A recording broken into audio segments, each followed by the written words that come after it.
Yo mga idol, kamusta? Sports Talk PH nga pala. Ang update kay Pacquiao, pag-usapan natin yan mga idol.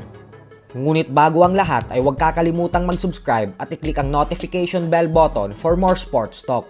So bagamat nga po hindi gaanong kagandahan performance ang ipinakita ng ating pambansang kamauman ni Pacquiao sa naging exhibition fight nito kontra sa Japanese kickboxer Naoki Anpo nitong nakalipas na buwan ng Hulyo lamang, ay sinabi nga po ng MP Promotions President Sean Gibbons na sa palagay niya umano ay kaya pang lumaban ni Pacquiao hanggang 50 anyos. Para po sa mga hindi nakakaalam ay edad na lang 46 years old si Pacquiao ngayong darating na December 17.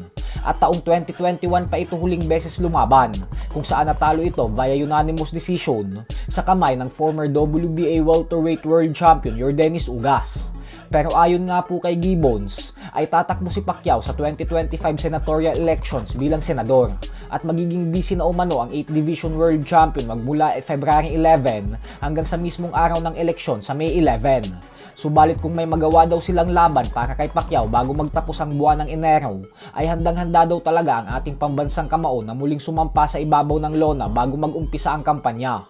Bukod dyan ay muli ding sinabi ni Gibbons kay Pacquiao na ang pinaka-perpektong laban umano para dito ay ang bigating world title fight kontra sa current WBC welterweight world champion Mario Barrios.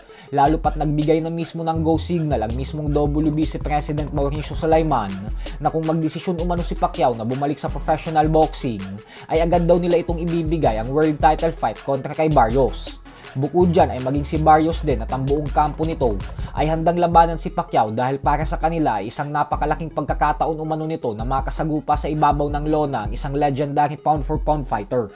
Sa kabilang banda naman mga idol ay naging pamilyar nga po sa maraming Pinoy boxing fans ang former Mexican WBC Bantamweight World Champion Alex Santiago. Gawa ng nasilat nito ang ating pambato na si Pinoy boxing legend former 4 Division World Champion Nonito Donaire Jr. sa naging bakbakan nila sa undercard ng Terence Crawford versus Errol Spence Jr. mahigit isang taon na ang nakakalipas. Subalit laking gulat nga po ng lahat dahil nasilat si Santiago sa dapat sana'y tune-up fight niya kahapon lamang sa bansang Mexico.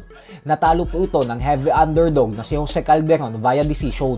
Napakalaking upset po nito para kay Santiago, gawa ng isa siyang dating kampyon, habang si Calderon naman ay rank 118 sa bantamweight division. Matapos po kasing malasap ni Santiago ang masaklap na pagkatalo via knockout sa kamay ng current world champion and pound for pound fighter Junto Nakatani nitong buwan ng Pebrero lamang, ay nagdesisyon muna itong lumaban kay Calderon bilang tune-up o activity fight. Pero sa hindi inaasahang pagkakataon ay nasilat po ito.